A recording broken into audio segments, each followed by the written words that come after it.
México subordinado. La subordinación en la etapa neoliberal. 10ª parte. Polvos de aquel lodazal convertidos en pantano. Sección 11. Esta es una obra del maestro Héctor Alejandro Mora Gallardo. Para superar a sus opositores, Carso ofreció 70,000 millones de nuevos pesos para complementar el monto total ofrecido. Pero tal cantidad sería pagadera a 5 años con las utilidades ya obtenidas por la empresa privatizada. Tal maniobra hizo que la oferta Carso superase ya por un 4.2% a la de Axival. Tal procedimiento se realizó en acuerdo subrepticio entre las partes involucradas en la compraventa. Mediante el contrato de compraventa, el grupo Carso adquiría, en lo particular, el 5.17% de las acciones que acabaron costándoles 442.8 millones de dólares, agregados los intereses por el pago al plazo de 180 días.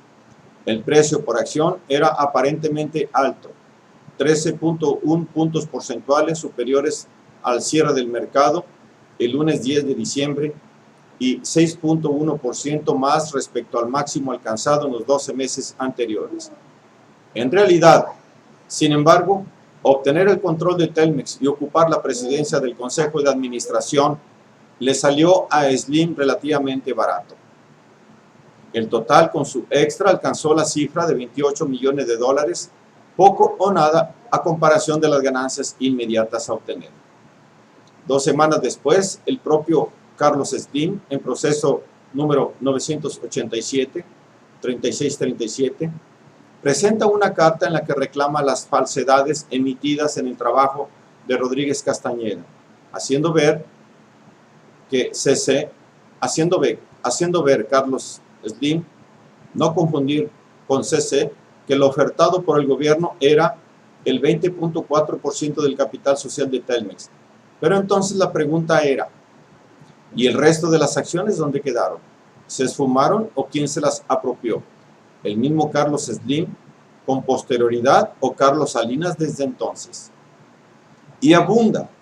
La oferta de Carso fue de 1.734 millones de dólares más un añadido correspondiente al 20.4% del capital social, hasta por un monto total de 69.938 millones de pesos, 23.6 millones de dólares. Así, el pago total que ofreció fue de 5.208.6 miles de millones de pesos, 1.757.6 millones de dólares, aduciendo que tal pago era superior en 609.8 millones de dólares el valor que Telmex tenía en la bolsa el 100% de toda empresa en diciembre de 1988, que era de 1.147.8 millones de dólares. La respuesta de la redacción a la cara de Slim se concentra en hacer ver que Telmex obtuvo utilidades netas por 31.824.834 millones de pesos, pero no dice nada del valor que le atribuye a la empresa, mucho más bajo que el referido por Rodríguez Castañeda. Y aunque Slim reconoce que Carso solo adquirió un 5.17% y la parte mexicana 10.4%, no se realiza comentario alguno al respecto. Lo que sí agrega es el hecho de que tanto Slim como el establishment salinista que le entregaron el control de Telmex enfrentaban una denuncia penal por los cargos de asociación delictuosa, revelación de secretos, ejercicio indebido de atribuciones y facultades, tráfico de influencia, peculado, falsedad en informes dados a autoridad, delitos contra el consumo y la riqueza nacionales, fraude y despojo de derechos de autor. ¿Tenía visos de prosperar tal demanda? Ciertamente había que hacer hincapié en que, de no aparecer hacia 1990 en la afamada lista de multimillonarios Forbes, 4 años después, Slim era considerado el 4º empresario más rico del mundo, con una fortuna calculada en 6.600 millones de dólares. Obviamente que se recuperó la minúscula inversión y la apropiación de la empresa fue total, no al correspondiente 5.17% o al 15.21%, si se le suma la otra parte mexicana. ¿Y de qué mexicanos estamos hablando? Precisamente en razón del combate a la impunidad en proceso, nos ha preocupado sacar a la luz la forma como el gobierno de Salinas entregó a un grupo de privilegiados empresarios una parte importante del patrimonio de la nación. Concluye la respuesta a Slim. El IMSS en proceso de deterioro. La generosidad neoliberal para con los empresarios, por supuesto, daba para que el Instituto Mexicano de Seguridad Social condonara adeudos por 146 millones de nuevos pesos a 40.273 empresarios, pero no había organizaciones obreras que protestasen. Adeudos contraídos entre 1988 y 1990 agudizaban el funcionamiento del IMSS, para cuando los beneficios al trabajador asegurado se achican por igual que el número de derechohabientes entre la población trabajadora, crecimientos negativos que encogían al instituto y a sus servicios cuando las necesidades de la población se incrementaban ante el desempleo y la caída de salarios. No alcanzando las partidas asignadas por el gobierno, es decir, por un gobierno proempresarial empeñado en disminuir el gasto público para incrementar los beneficios al trabajador asegurado, ni alcanzando tales presupuestos para cumplir los servicios y mejorar la atención, o para pagar pensiones más justas y dignas. Por aquellos días, el IMSS se componía de 260,000 trabajadores y 50 millones de derechohabientes.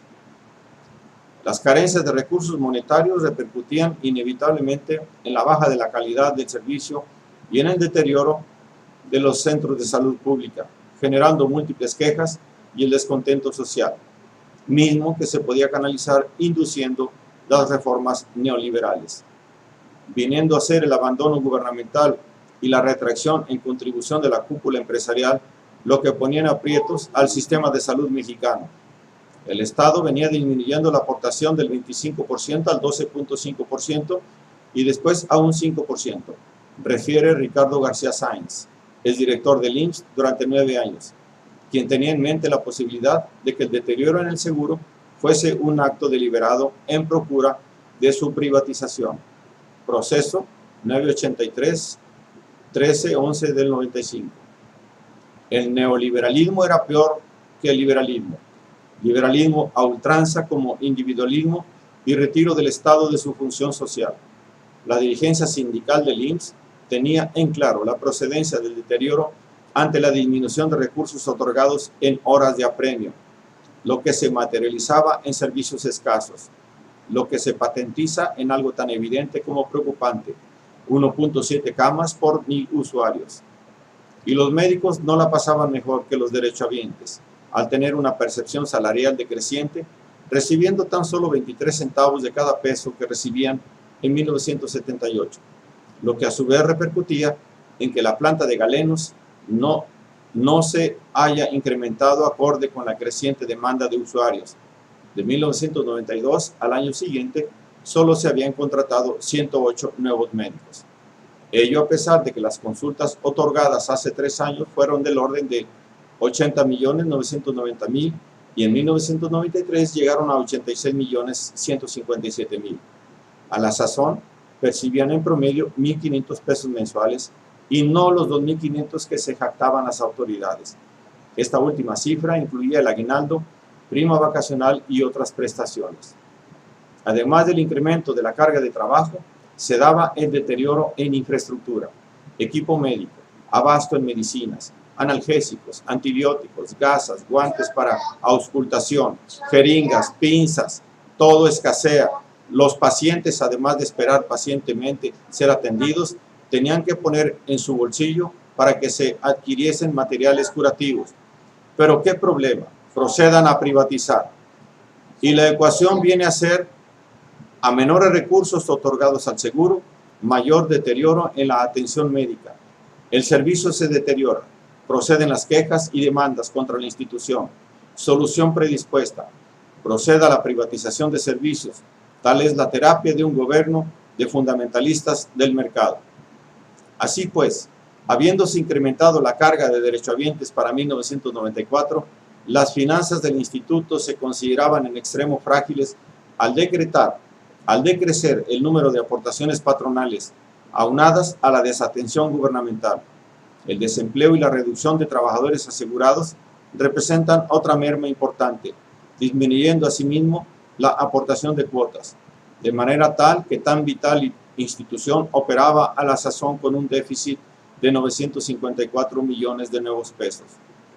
Con otra afectación, pues las cuotas se dan indizadas a los salarios y no al costo de los servicios, y como los salarios se congelan mientras que aumenta el costo de los tratamientos, se intensifica el deterioro ante la merma de la aportación monetaria.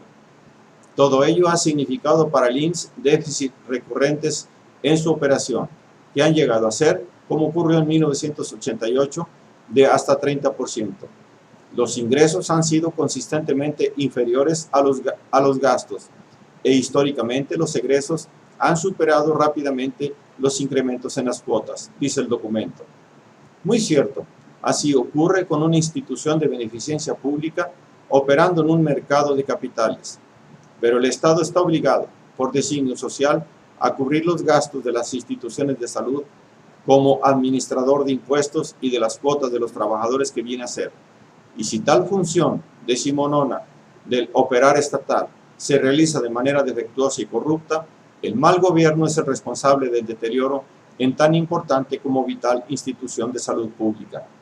El problema radica en que el mal gobierno burgués, con la praxis neoliberal, pasa a convertirse en un gobierno que opera de manera flagrante en favor de sus propios intereses como estirpe dominante al servicio del capital privado, pasando a tener que recurrir a las pensiones para compensar el déficit, con otra de que tales pensiones se otorgan a una cantidad fija sin incrementos por inflación.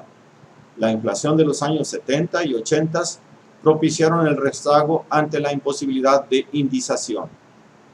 En 1992 había entrado en funcionamiento el Sistema de Ahorro para el Retiro, el SAR, manifestándose a la fecha como insuficiente y desorganizado. Con una cuota patronal del 2%, una pensión que alcanzara el 100% del último salario percibido, requeriría de que cotizara durante 40 años a una tasa de retorno real del 3%, equivalente al 24% del salario, para que el diagnóstico publicado en marzo del 95 refiera, en los términos actuales del SAR, resultaría muy costoso garantizar una pensión mínima. El asunto de las pensiones apuntaba a trasladar el fondo acumulado al SAR. Ya vendrían las AFORES, significando la privatización del SAR a imitación, ¿cómo no?, del modelo chileno, sí, pinochetista, que no se diga que México pasa a ser el seguidor más fiel del neoliberalismo inaugurado por la dictadura chilena y superándolo. Aunque el sindicato protestó de inmediato, es dejar los recursos en manos de empresarios financieros con el riesgo de que los manipulen en los mercados especulativos. Obvio que así ha de ser. Pero para los mexicanos neoliberales no hay límite en la instauración de la depredación capitalista. Oteándose en la atmósfera privatizadora del sedillato, la intención de privatizar parcialmente áreas y servicios prestados por el IMSS denunciaba la propia dirigencia del Sindicato del Seguro Social. Y ese era el punto neurálgico. El IMSS no se puede privatizar íntegramente porque sería un escándalo y se caerá la seguridad y atención médica de millones de mexicanos, provocando entonces sí una protesta masiva. Pero ¿qué tal privatizándolo parcialmente e ir subrogando los servicios? Como en Pemex. La privatización es paso a paso y a pedazos. La gran verdad del caso, el trasfondo de los problemas del IMSS, lo podían hacer ver hasta los de la CTM. No es el cambio demográfico el origen de las dificultades financieras del IMSS, sino la rígida política económica en este y los dos últimos sexenios que ha llevado al continuo deterioro salarial y al desempleo agudo, lo que se traduce en menos cotizantes y menos ingresos para la institución. La disminución en la incorporación de trabajadores, bajando de un porcentaje del 1.1% del 91 al 94, ante el lento crecimiento del empleo formal, era la causa real del deterioro institucional. Aunado a ello, la intención conjunta del gobierno y del sector patronal por mortificar modificando el sistema de seguridad social y de medicina pública al considerarlo uno de los negocios más redituables, sí, como los Estados Unidos, viene a ser el factor de peso movido subrepticiamente que pasa a afectar la institución gradualmente. La privatización en cierne que se procuraba bursatilizando la cauda de pensiones y ahorro representaba un cuantioso botín para la plutocracia que se venía apoderando de México, argumentándose en el Plan Nacional de Desarrollo Sevillista que el ahorro personal y familiar recibiría un gran estímulo si todas las contribuciones para el retiro y la vivienda, es decir, las pensiones del IMSS, el SAR y el Infonavit, fuesen individualizadas y acumuladas en cuentas personales que pagasen rendimientos atractivos, algo que ni mandado hacer de los manuales monetaristas a que tanto apego tiene el mejor tecnócrata que haya dado México. Sí, concentrar el capital dinero para amplificarlo en la bolsa e írselo expropiando.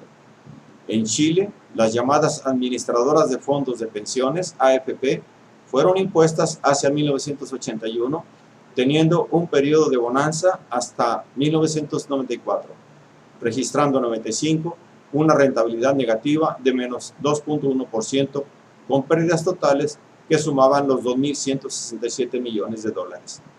La constitución de tales administradoras es en sí misma fiel reflejo de la abusiva y tendenciosa política económica neoliberal, un engendro suyo prototípico a favor del capital monetario, pues el Estado queda supeditado, como queda estipulado por ley, a, por obligación, asumir los déficits y la quiebra en alguna de las 18 AFPs de ocurrir esta. En otras palabras, el Estado asume las cargas pesadas y futuras, mientras las sociedades anónimas que administran la AFP disponen de los recursos líquidos actuales.